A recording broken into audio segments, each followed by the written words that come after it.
Okay, we're back at work on this 2005 Jeep Wrangler Unlimited LJ, however you want to call it, rust bucket. Yeah. So, if you remember, we were trying to get the oil pan pulled out so we could do the rear main seal and then replace the oil pan itself because it's crusty, and put in a new oil pan gasket, obviously. And in order to do that, we needed to get the exhaust out of the way. In order to do that, I decided it was best to just go ahead and drop the center belly pan or skid plate. So I've got the transmission supported on a jack stand. The driver's side, the 3 bolts came out of the skid plate fine. The passenger side, the front one was already missing. The middle one came out okay. The rear one was spinning, and it was already most of the way cut through by the time I got it out and saw the shaft of the bolt. I cut the head off. It was just easier. I do have the exhaust out now, and great news, if we turn the... We've got honeycomb. We've got intact cats. Now, there is some degradation in the corner there, so I don't know how much longer these guys got, but they are intact right now. So, they'll get reinstalled.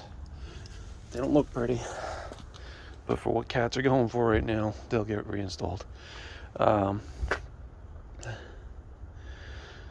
As far as the rust goes, if we get a look over here,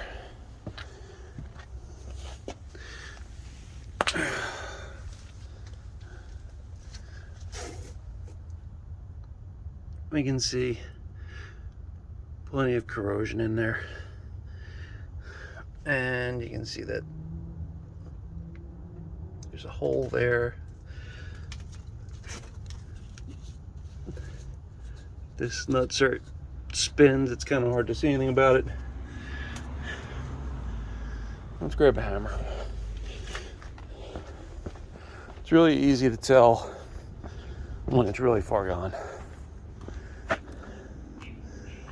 Here we go, hammer. So, hopefully you can hear the difference.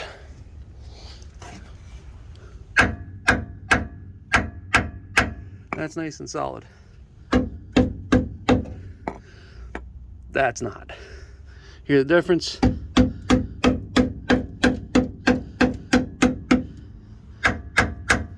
That sharp metallic tapping sound or pinging sound is what you want. You want it to really sound solid. If it sounds like you're pounding sand, that means the metal is mush. It's time to go. So we'll be cutting out the bottom of that, cleaning it up, probably hitting it with the sandblaster a little bit, and then we'll repair it. There's a few different companies out there that make panels. You can just weld in a panel, but I'll probably just go with a commercial panel that just is made for it and is set up with the holes already ready to go in the right places. Why not, right? Yeah. You can see there's also plenty of staining on the driveway. I found out that the transmission pan bolts are actually finger tight. I literally, without even putting a socket on one of them, was able to spin it tighter. That's not good. That gives me hope that some of these leaks are fairly easy to take care of.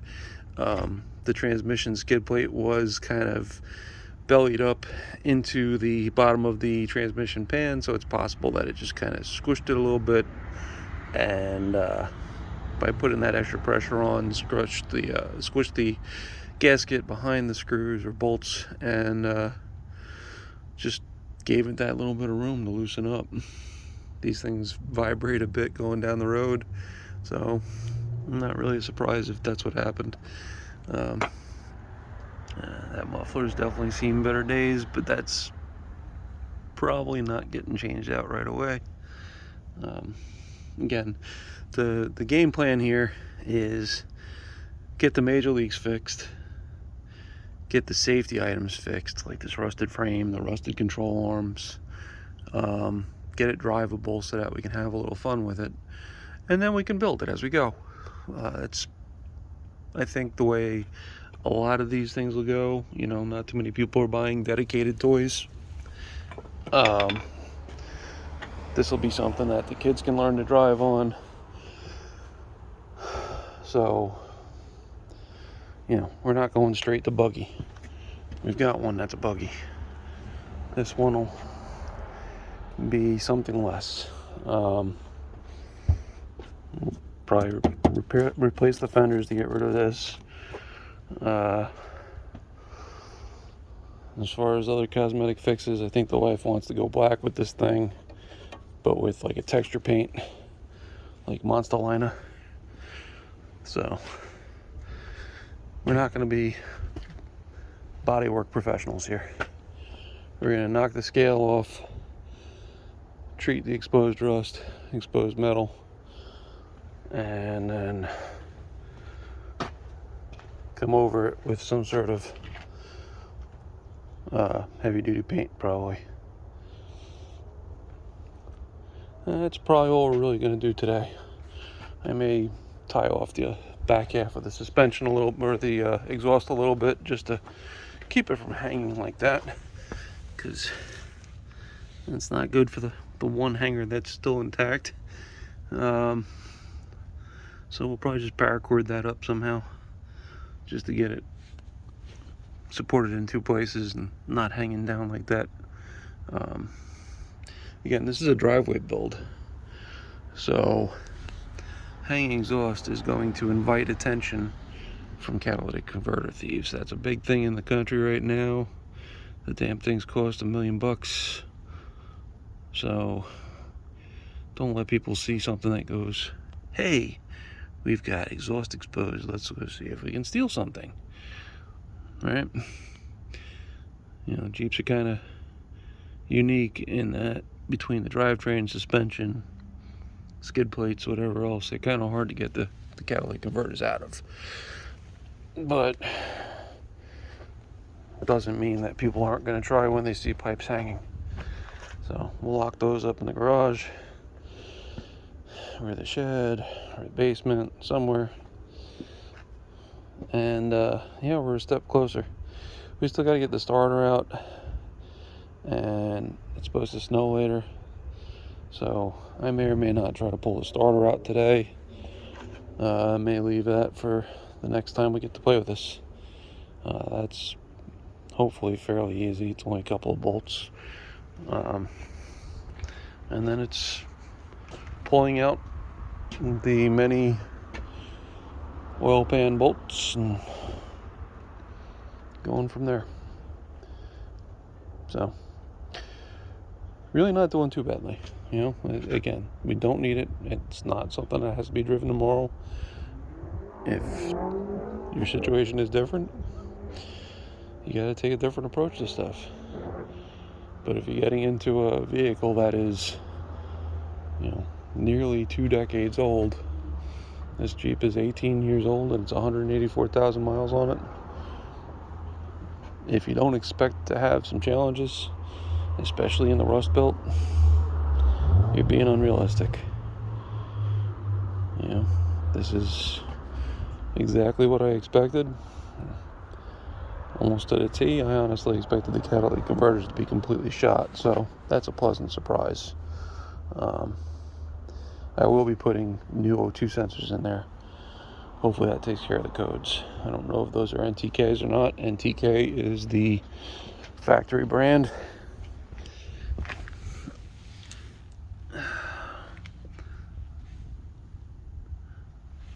Can't really see anything on these. There is a marking of some sort, but I can't read it.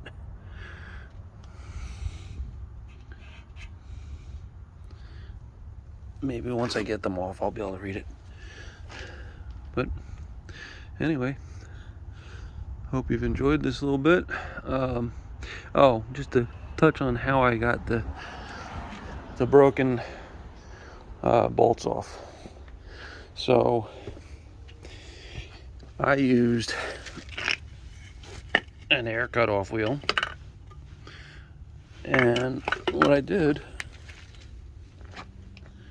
was I cut the head. I cut it across until I had it deep enough where it was just about to the washer. We're touching the washer, and you can see the washer there.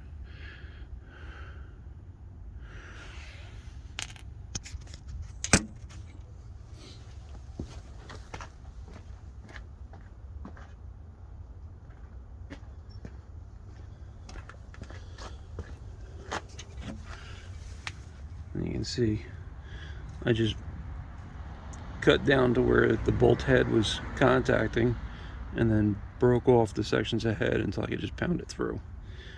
And there you can see somebody else was trying to take this off before me. This is probably contributing to why I was able to buy this as inexpensively as I did, because when they went after it, they knew that they were dealing with problems like this, right? So he knew he only had one bolt left holding this side on. That's my guess. You know, I don't want to make an accusation that I can't prove, but you got to expect this. If you see that there's surface rust on a frame on a TJ or LJ, and you use your hammer to figure out that, hey, the bottom of it is rusted in places where it's actually rod, then you got to know that the pan bolts are probably getting ready to give up, the skid plate bolts. In reality, this wasn't pulling through yet. It's got a good lip there. It wasn't doing a whole lot, but it was holding on. This one was still in place. You're talking about 184,000 mile old automatic transmission TJ or LJ, being street driven. It was okay.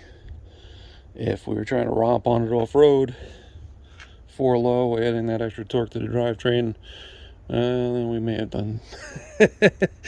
have done some worse damage there. But that's why this has not been getting driven and is on permanent driveway station until we get a bunch of stuff fixed. So again, if you're buying older, buying something that's not in great shape, make sure you go over it, check stuff out. That broken bolt, that would have been completely hidden for years to come if I had not tried to get that out. So, you know, you gotta look, you gotta check before you trust. Confirm, then trust. We'll be doing a lot of that with this.